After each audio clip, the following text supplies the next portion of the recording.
Assalamualaikum warahmatullahi wabarakatuh. Selamat sore. Baiklah, pada kesempatan kali ini saya akan coba membahas tentang VLOOKUP dan VLOOKUP pada Excel ya. Kita langsung saja ke Excelnya. Baik, di sini sudah disajikan dua buah tabel secara vertikal atau VLOOKUP dan horizontal secara VLOOKUP. Bisa dilihat perbedaannya. Untuk vertikal ini dia tersusun ke bawah, sedangkan yang horizontal tersusun ke kanan. Oke, sudah jelas ya perbedaannya. Ya, sebelum kita lanjutkan, apa sih fungsinya VLOOKUP dan VLOOKUP ini? Ini untuk mencocokkan dua tabel secara horizontal atau vertikal seperti ini. Misalnya sudah ada tabel horizontal dengan kelas, sedangkan di vertikalnya kelasnya masih kosong. Jadi nanti kita bisa adopsi atau cocokkan dari tabel sini pindah ke tabel ini, atau sebaliknya.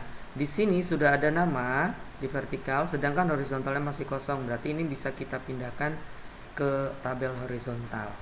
Oke, kita langsung saja ke bentuk struktur umum rumusnya ya.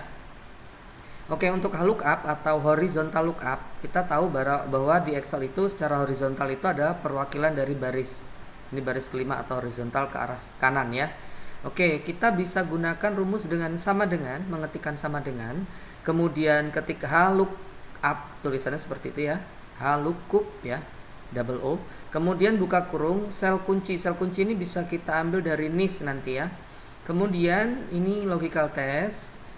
Seperti di video sebelumnya sudah saya bahas tentang logical test ya. Kalau komputer saya ini menggunakan titik koma logical testnya, maka saya gunakan titik koma. Kalau komputer Anda menggunakan koma, maka logical testnya harus koma. Lalu kita lanjutkan ke ring tabel horizontal. Nanti kita akan membuat blocking atau area ring ya di tabel horizontalnya. Setelah itu kita tekan tombol F4 yang ada di keyboard. Jadi tekan F4 itu hanya F4 ya, tombol kunci yang paling atas, bukan tombol F dan 4. Setelah itu nanti kolom atau baris akan diabsolutkan ya menggunakan F4 ini dengan tanda keluar simbol dolar-dolar. Oke, nanti kita bahas lebih lanjut. Selanjutnya kita buat logical test lagi dan kita pilih baris ke berapa, nanti kita masukkan, inputkan baris ke berapa. Karena horizontal maka per baris, sehingga di sini baris ke berapa gitu. Misalnya nama di baris ketiga, berarti kita masukkan 3 angkanya ya. Oke, berikutnya untuk VLOOKUP ini juga hampir sama dengan VLOOKUP, hanya bedanya H dan V ya. Oke, vertical lookup ini dia akan membaca secara kolom. Oke, nah rumusnya sama, kita ketik sama dengan VLOOKUP, tulisan seperti itu. Kemudian buka kurung, sel kunci bisa kita ambil dengan sel NIS ya, nanti kita lihat di kolom NIS ya. Kemudian logical test, ring tabel, nanti kita buat ring atau area blocking secara vertikal. Kemudian kita tekan tombol F4 untuk mengabsolutkan atau mengunci ringnya supaya tidak loncat. Kemudian kita buat logical test lagi dan kolom ke. Ingat, karena vertikal ini secara kolom, maka kita akan ambil kolom ke berapa nanti. Oke, kita langsung saja ke sheet pertama. Misalkan kita mau isi kelas, sini sudah ada kelas ya secara horizontal. Oke, berarti kita akan menggunakan rumus horizontal karena yang mau kita ambil adalah tabel horizontal. Walaupun tabel kita vertikal, tapi karena kita mau ambilnya di tabel horizontal, berarti kita cukup ketik sama dengan VLOOKUP seperti itu. Kemudian buka kurung. Tadi sel kuncinya kita ambil dari NIS ya. Oke, kita klik saja di sini NIS-nya, salah satu ya. Kemudian kita buat logical test. Oke, kenapa B4? Karena yang saya ambil adalah kolom B, baris keempat, 1, 2, 4 ya. Oke, berikutnya ring. Oke, seperti yang saya katakan tadi, ringnya kita ambil mulai dari NIS saja. Kita klik di sini, kita tahan, drop and drag, kita geser. Oke, di sini sudah muncul ya, karena tertutup. Oke, kita langsung saja tekan F4. Oke, jadi muncul simbol dolar-dolar ya, seperti ini. Kemudian kalau sudah kita tutup kurung, kita buat logical test dulu. Kemudian kita lihat di sini ya, yang diabsolutkan adalah kolom G dan I. Oke, G itu dari sini ya, G4 bisa kita lihat ke sini, G4 ini posisinya sampai I. Jadi ada titik-titik di sini ya. Oke. Kemudian yang kita mau ambil adalah ini baris ke berapa ini? Kita lihat dari blocking tadi ya, kita hitung 1, 2, 3. Berarti baris ketiga. Kemudian kita tutup kurung dan enter. Oke. Kalau sudah muncul seperti ini, kita bisa tarik langsung. Set. Oke.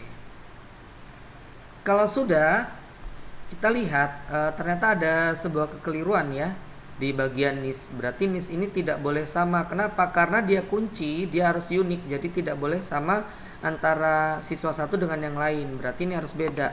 Bisa saja kita ganti di sini 1, 2, 3. Oke. Jadi kuncinya nggak boleh sama. Tapi kalau kunci yang di sini harus sama dengan yang di sini, seperti itu. Oke. Sekarang kita beralih ke tabel horizontal. Kita mau isikan nama di tabel ini dari vertikal. Oke, kita bisa mulai dengan menggunakan VLOOKUP karena ini tabel vertikal ya. Oke, sama dengan VLOOKUP, buka kurung. Kita klik kuncinya di sini. Jadi tabel kita di sini, kuncinya yang ada di sini. Oke, kita buat logical test seperti itu, G4 ya, kolom G baris keempat itu maksudnya. Oke, kita buat ring, area ring kita dari vertikal, berarti kita blok mulai dari nis saja sampai ke sini. Oke, perhatikan, ini terlihat jelas ya bahwa kolomnya belum diabsolutkan atau belum dikunci dengan F4. Kita tekan tombol F4. Oke, maka terjadi perubahan di kolomnya dikunci ya, dikunci dengan diapit tanda dolar seperti itu. Kemudian kita buat logical test. Kita lihat untuk ini kolom di sini sendiri. Ini yang mau kita ambil adalah kolom keberapa? Misalnya yang mau kita ambil nama. Oh, berarti kita lihat. Ini pertama, kedua, ini ketiga. Berarti nama ini ada di kolom kedua. Maka di sini kita isikan angka 2. Tutup kurung, enter. Oke. Kita bisa cek kalau sudah, kita ambil ujung sel pointernya di titik paling bawah ini. Untuk mengkopinya kita tekan, kita tarik, kita lepaskan. Oke, hasilnya seperti ini. Jadi kita bisa cek ya, kalau 1, 2, 3 ini Eka, oke, sama Eki dan Eko untuk 1, 2, 5. Misalkan di sini kita ganti 2, 2, 3, 1, 2, 3. Maka Eki akan menjadi Eka dan 11 akan menjadi 10 mestinya ya. Oke, sip. Sesuai ya. Begitu juga dengan yang ini juga bisa diuji cobakan seperti itu. Nah, supaya tidak terjadi kembar siswa seperti ini, berarti nisnya memang harus dibedakan karena dia memang kunci ya. Jadi kunci ini harus unik dan tidak boleh ada yang sama. Oke, seperti itu. Baik, terima kasih sudah menyimak video ini. Saya akhiri. Wassalamualaikum warahmatullahi wabarakatuh. Selamat mencoba.